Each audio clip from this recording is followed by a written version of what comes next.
By the way, do you know that Thomas Sankara was the first African president or African leader to endorse and actually appoint women into positions of leadership, specifically cabinet? Do you know in his tenure, he actually encouraged and recruited women into military? He was charismatic, a firm follower of Marxism, or what we call Karl Marx. Welcome to Marketplace Media, an online platform that engages, equips, and encourages believers to say inawezekana. If this is your first time being here, we encourage you to hit the subscriber button so that every time when we upload a new video, YouTube will notify you. My name is John Kimani, and this is Conversations on Leadership, where we believe that leaders eat last. We've been in discussion of what we call Joseph generation leaders. These are type of people that our hope and belief that will bring a transformation around Africa and around the world at large. These are the kind of leaders that are required to bring a transformation, to bring a change, not only within our space, but also within our area of environment. Last week we dealt with Nelson Mandela as an example of Joseph generation.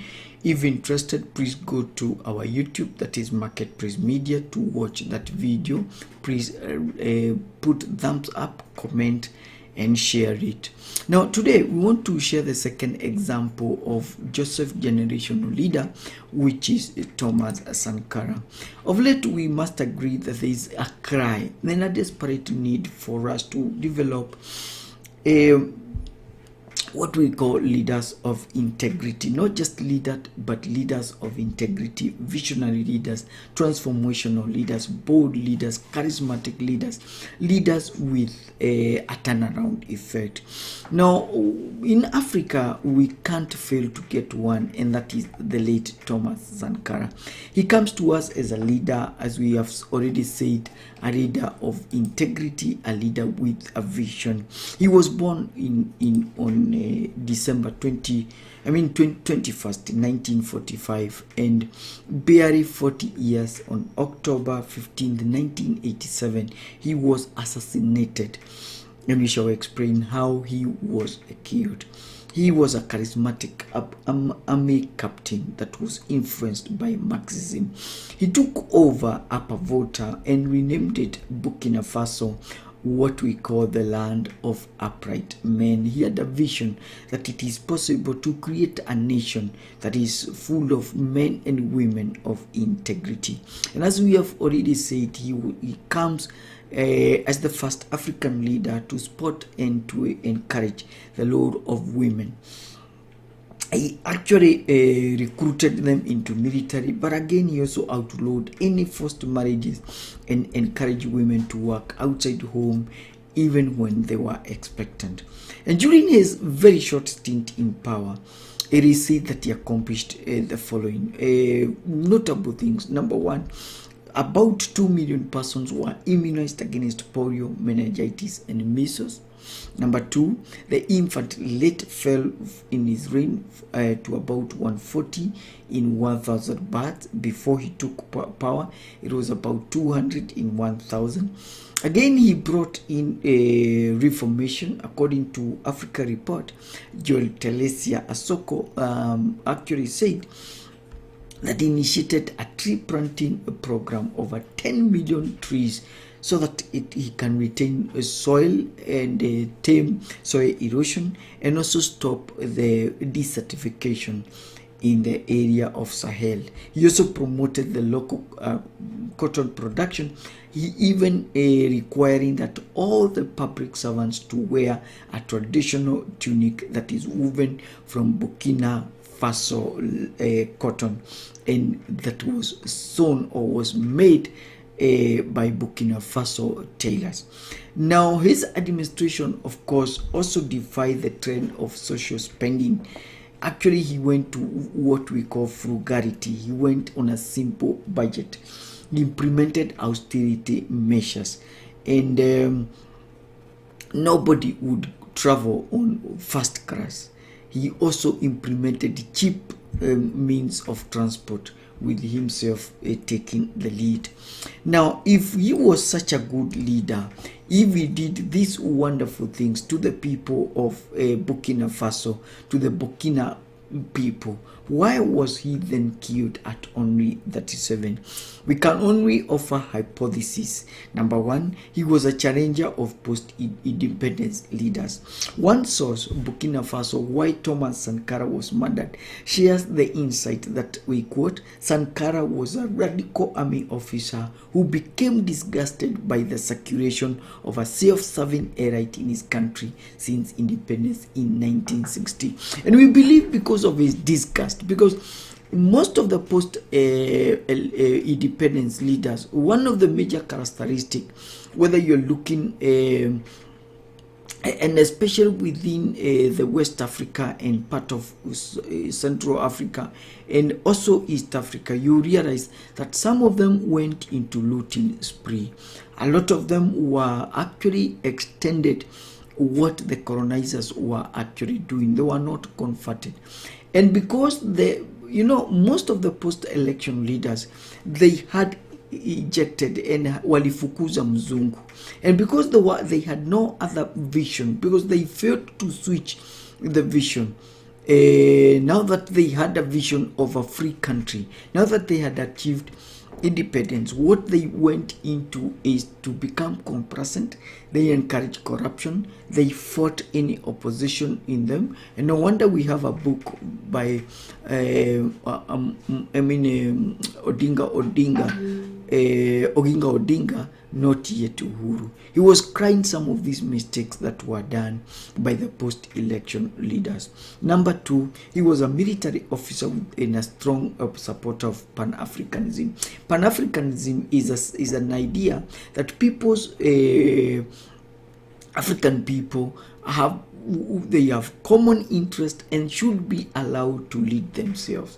He was a strong supporter that we need to cut rings with the colonial masters, and we can be able to conduct our businesses freely without with no interference with the colonial masters. He believed that Africans had the power to solve their own problems using African solution. And so, as we've said, he believed in alienating and cutting off any links, whatever it is, with the colonial masters, because for him, he saw them as oppressive, he saw them as manipulative, he saw it as exploitive. And that's what he did once he got power, and he cut off any communication, any link, any discussion, any collaboration, any togetherness with the former colonial master, that is France. Now, he is said to say that he that feeds you controls you. And because he did not want to be fed by the colonial masters, that is France, that's why he decided, because he wanted independence, that's why he decided not to allow the France, the colonial master, to rule them. That's why he cut the ring. Now, number three, we believe another reason, and of course, the mere fact that he cut communication with France, that means they didn't like him, and they were working around the clock to ensure that he gets out of power. Another thing that might have necessitated his early murder or early death is because of greed and relationship that turned sour. According to the trial, Blaise Compaoré, who is believed to have murdered him, he was a close friend of Sankara.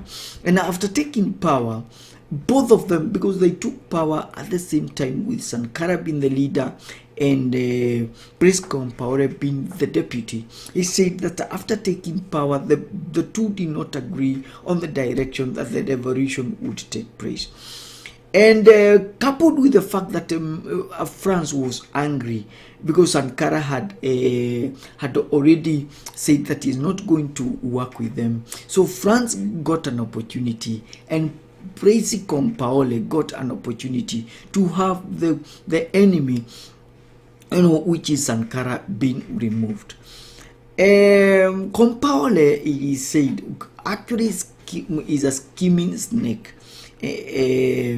And because he leaned on the side of the France, he felt like we do not need to cut rings with the France. So they joined together, and as a scheming snake, they worked together to have, and he was given a small bribe so that so that he would be able to finish France.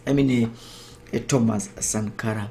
And of course, the fourth the hypothesis that we build is the lure of France. Burkina Faso was colonized by France. And even as we talk today, the imperialist monetary policies from Paris continue to cripple and actually continue to rule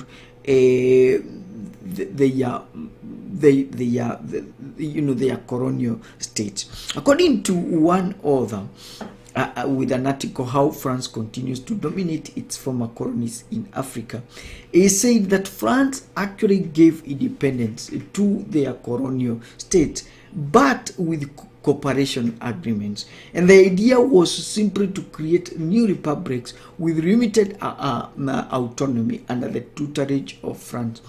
And from Paris, it said that they can issue commands, they can issue directives in which the former colonial states are supposed to follow. And if you take the example of Guinea, when Guinea wanted to have her own currency in 1960, it said that France actually organized a sabotage so that the country would be destabilized. And they did it by sending service secret agents.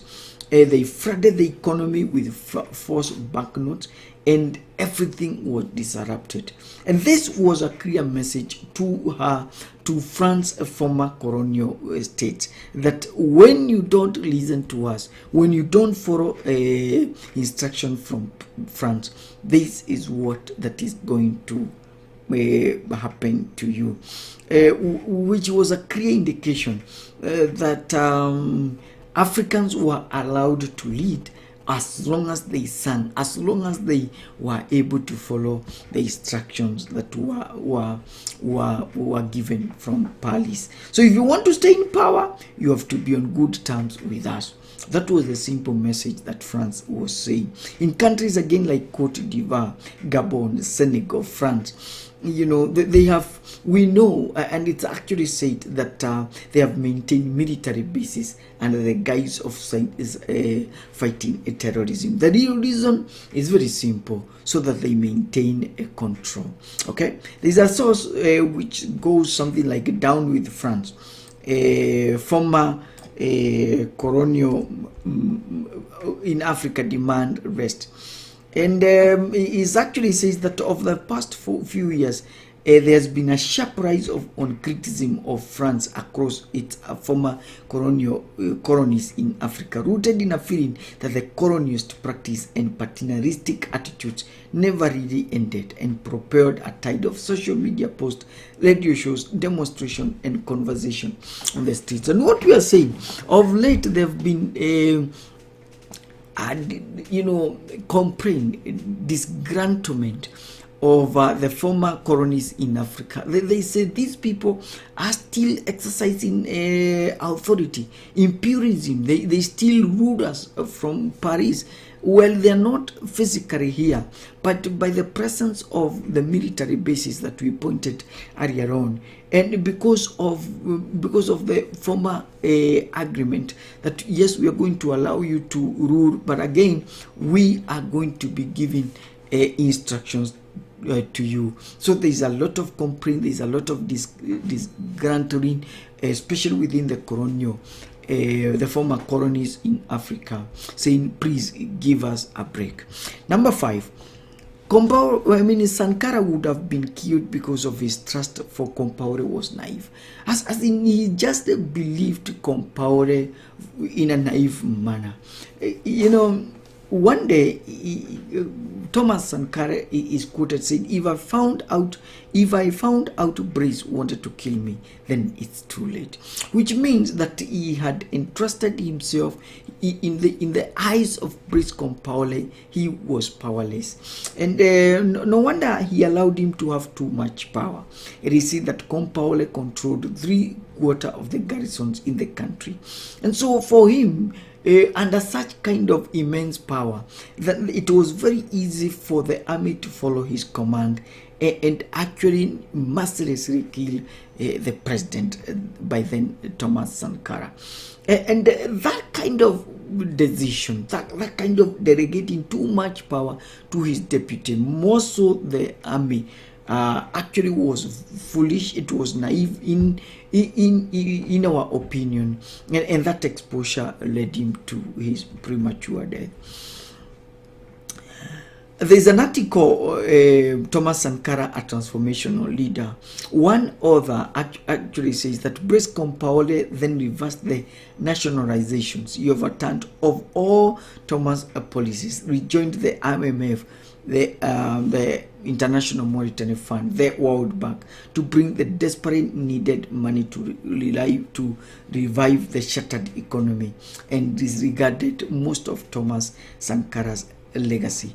Brice's dictatorship remained in power for more than 2 decades. The mere fact that he overturned what Thomas Sankara had already done, he actually reconciled himself with the colonial masters, simply shows that Thomas Sankara believed and trusted somebody who, like previous articles, was actually a scheming snake. Brice Compaoré was the wrong combination. He was the long friend. He was the long confidant of Thomas Sankara. And because of allowing him into power and giving him too much power, because of failing to read in between the lines, because of lacking discernment, Thomas Sankara found himself dying. Number 6, his leadership alienated him from the people. He was such a pragmatic leader, and sometimes I don't know whether it's because of his young age or it's because of his impatience, or it's because of his training. He was so forceful. Sometimes some of the policies, when the people were not willing to take the policies, he actually forced them down the throat of people. He used military orders. His 3-year achievements that he was in power could have been achieved within a 15-year tenure. And because of driving the masses so hard, the masses actually grew tired of the discipline, more especially against corruption and the increased frugality. Remember, Sankara had what we'd call anathema for foreign aid and loans. He actually shunned them. He said, we can be able to go our way without their money. And we believe, because of driving the people too hard, and because of his forceful nature, and because of his impatient, what we'd call his personality, because anybody that actually opposed him, was tried by military courts. Remember, he was an army officer. It is also said that he organized armed youth who terrorized ordinary citizens, all in the name of forcing them to take the policies that he had given. When the school teachers went on strike, Sankara was the guy. He dismissed all of them, and this plunged the country, the education system, into disarray, into great shambles. And then finally we can say, now his integrity, his view for integrity and crave for integrity actually put him into loggerheads with the lovers of impunity. Okay? And he was actually hated. Nobody liked him. And so we believe the 7 reasons must have forced him into his early grave. Okay? Now, let's continue and say that although, and we've already said, we made great strides, and today he is celebrated. On October 15, 1987, he was assassinated in what was believed the assassination was led by his confidant and his deputy, Brice Compaoré. And after his death, Compaoré, of course, had to deny it. He stayed into power until his downfall in 2015. And after a 6 months trial, which happened after that, a military court in Ouagadougou sentenced Mr. Compaoré, who lives in Côte d'Ivoire, in absentia, to life imprisonment because of his role in assassination of Thomas Sankara. Compaoré refused to participate, of course, in the proceedings, and having been exiled, as we've said, in Côte d'Ivoire since 15, he was tried in absentia. And during the trial, the remains of Thomas Sankara were exhumed for the purposes of legal proceedings, and then just this year, his remains were buried nationally, and he was accorded respect together with other 12 leaders 30 years after the assassination. Today, the transitional leader, Captain Ibrahim Traoré, has honored his predecessor. So, question: what are some of the leadership lessons can we pick from Thomas Sankara? What are some of the leadership lessons can we pick